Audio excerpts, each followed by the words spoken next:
여러분, 제가 기미, 잡티, 검버섯 같은 색소를 빼면서 가장 많이 들었던 질문이 무엇인지 아세요?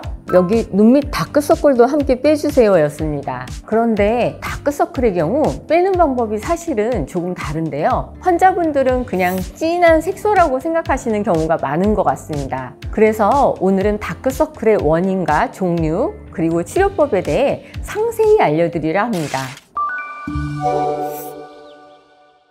안녕하세요.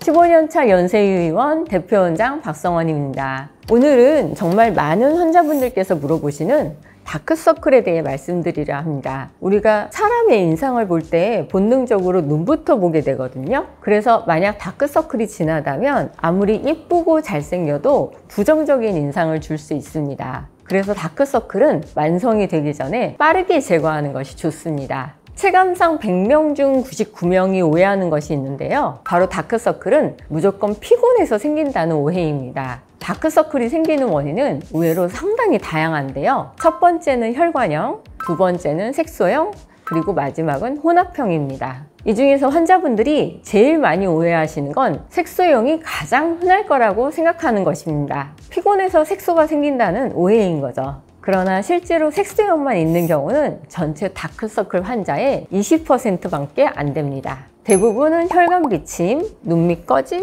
이게 섞인 혼합형인 경우가 가장 많아요. 먼저 혈관형입니다. 혈관형 다크서클이란 정맥혈관이 확장되면서 푸르스름하게 보이는 것을 의미합니다. 눈가는 피부도 얇고 투명도도 높아서 정맥혈관이 늘어날수록 다크서클이 더 짙어 보입니다. 밤낮이 바뀌거나 평소 수면이 부족해서 생기는 경우도 사실은 혈관형입니다. 우리 몸은 수면이 부족하면 혈류순환이 느려지고 정맥혈관이 더욱 확장되게 되는데요. 그래서 더 눈밑이 파랗게 짙어지게 됩니다. 원장님, 근데 밤을 계속 새게 되면 다크서클이 진해지잖아요. 근데 그거는 왜 그렇게 되는 걸까요? 다크서클도 일시적이었다가 만성으로 굳어질 수 있는데요. 처음에는 단순한 피로, 수면 부족으로 일시적으로 혈관이 붓는데요. 그러나 방치하면 피부와 혈관이 변형되고 고착화된 만성 다크서클이 될 수 있습니다. 눈가 피부는 더 얇아지고 혈관은 더 확장되는 것이죠. 당연하겠지만 만성이 되면 치료 난이도가 더 올라갈 수밖에 없습니다. 혈관형 다크서클의 경우 치료는 여러 가지 방법이 있는데요. 크게 과도한 혈관수를 줄여주는 방법과 눈밑 피부를 채워주는 방법,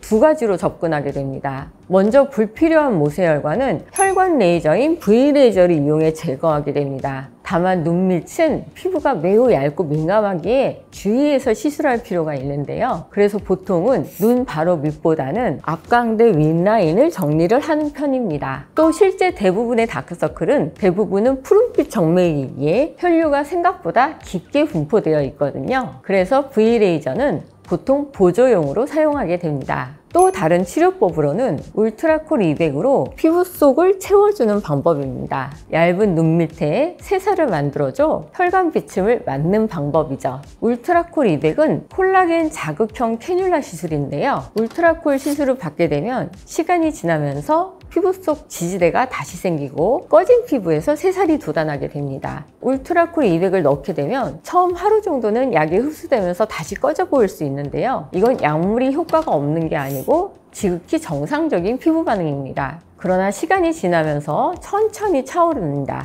물론 일부 환자분들 중에서는 이걸 보고 놀라며 1도 효과 없다라고 말씀하시는 분도 계시는데요. 아무래도 콜라겐 부스터를 필러처럼 생각해서 발생하는 오해 같습니다. 원장님, 실제로 생각보다 눈밑 필러와 울트라콜 차이에 대해서 헷갈려 하시는 분들이 많은 것 같습니다. 혹시 조금 더 상세한 설명 가능할까요? 필러는 체내 수분을 모아서 단순히 볼륨을 만들어주는 시술인데요. 필러를 사용하면 어색한 볼륨감이 만들어지거나 좌우가 짝짝이가 될 수도 있습니다. 또 눈밑 혈관은 필러 사고가 일어날 수도 있는 부위이기도 하고요. 그래서 눈밑처럼 피부에 얇고 민감한 부위에는 볼륨을 한 번에 크게 넣는 필러보다는 서서히 콜라겐을 자연스럽게 생성시키는 콜라겐 촉진 방식이 훨씬 자연스럽고 안전합니다. 또 필러는 틴달 현상이라고 빛에 반사되며 파란색으로 비치는 경우가 있거든요. 이러면 다크서클이 더 짙고 파랗게 보일 수 있으니 개인적으로 비추천하고 있습니다. 무엇보다도 필러는 유지기간이 끝나면 다크서클이 다시 나타나게 됩니다. 근데 그럼 혈관은 그대로지만 혹시 눈밑이 계속 꺼지면 다크서클이 더 진해질 수도 있는 건가요?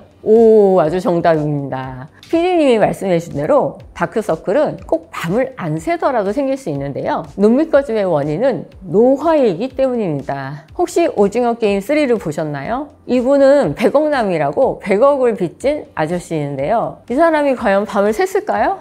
당연히 아니겠죠. 즉 노화로 인해 눈밑이 꺼지고 그게 다크서클을 만든 것입니다. 우리 피부는 나이가 들게 되면 피부 최심부 섬유근막층의 콜라겐과 엘라스틴 지지대가 사라지게 되는데요. 그래서 백옥남 아저씨처럼 눈밑이 꺼지게 됩니다. 이때 광대가 없으신 분들은 눈밑 지방을 받쳐줄 지지대가 없어 다크서클이 더 빨리 더 진하게 생길 수 있습니다. 그래서 이런 분들은 미리 눈밑을 채워줄 필요가 있습니다. 눈밑 꺼짐을 채우는 영상은 우측 상단 링크를 넣겠습니다.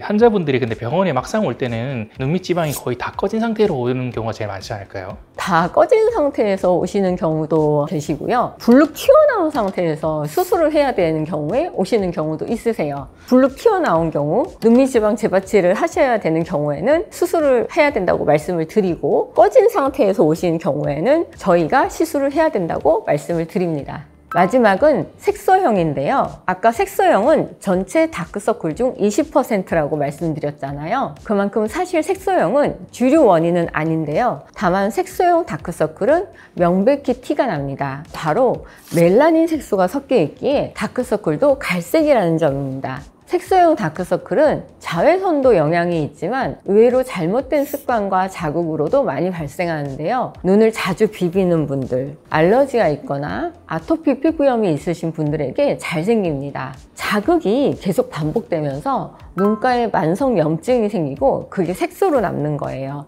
요즘 트렌드인 유기자차 선크림의 경우 화학성분 차단제이기 때문에 더 눈이 시릴 수 있는데요. 그래서 눈 밑에 더욱 잘 안 바르는 경향이 많습니다. 그런 습관과 행동들이 눈밑 색소형 다크서클을 만들게 됩니다. 오늘의 결론입니다. 다크서클은 단순히 피곤해서 생기는 게 아닙니다. 피코 레이저로 그냥 지울 수 있는 질환도 아니고 말이죠. 혈관 비침, 피부 꺼짐, 색소 등 여러 가지 요인이 섞여 있고 실제로 복합형 다크서클이 가장 많습니다. 그래서 치료도 정확한 원인을 먼저 진단하고 그에 맞는 순서대로 치료해야 효과를 볼 수 있습니다. 오늘 영상이 좋았다면 좋아요, 구독, 알림 설정 부탁드리고 2번 이상 봐주세요. 이상 박성원 원장이었습니다.